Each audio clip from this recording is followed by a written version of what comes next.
মুহাম্মদ সাল্লাল্লাহু আলাইহি সাল্লাম তার স্ত্রীদেরকে সংসারের কাজে সাহায্য করেছেন, এটা কি আসল হাদিস না জাল হাদিস? আসল হলে কি কি সাহায্য করেছেন? সহিহ বুখারীতে 3 জায়গায় এই হাদিসটি রয়েছে।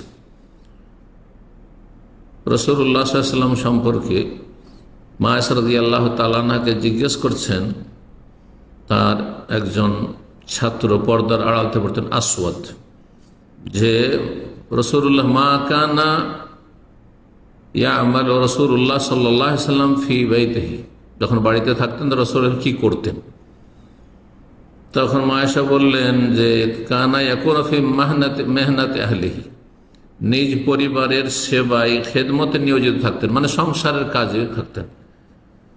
সংসারের কাজ, সে সংসারের কাজ ঘরের ভিতরের কাজ, সেটা স্ত্রীর সাথে রান্নাঘরে কিচেনে কাজ হোক, অথবা ছেলে মেয়েদের পরিচর্যা হোক, অথবা আর যেসব কাজ সংসারে রয়েছে সেগুলি হোক। আর যখন ফাইজা আজানার মুয়াজ্জিন যখন আজান দিত খারাজ আলা সালাত, তাড়াতাড়ি সালাতের জন্য বেরিয়ে যেতেন। দুনিয়ার কাজ তাকে সালাত থেকে গাফিল করতে পারত না। এ হচ্ছে হাদিস। নবী সাল্লাল্লাহু আলাইহি ওয়াসাল্লাম কি করতেন? কিছু হাদিসে রয়েছে বাড়িতে বকরি ছাগলের দুধ দহনও করতেন। জি, নবী সাল্লাল্লাহু আলাইহি ওয়াসাল্লাম জুতা স্যান্ডেল ছিঁড়ে গেলে সেলাই করতেন। নবী সাল্লাল্লাহু আলাইহি ওয়াসাল্লাম কাপড় ছিঁড়ে গেলে কাপড় জোড়া তালিয়ে দিতেন, এসব করতেন। জি, পরিবারের ওকন তোলার পরিধানে ওকন তুলে দিতেন, এসব কথা। জি, আপনার জন্য নবী সাল্লাল্লাহু আলাইহি ওয়াসাল্লাম যে কাজগুলি করতে ওইগুলি করতে হবে জরুরি নয়।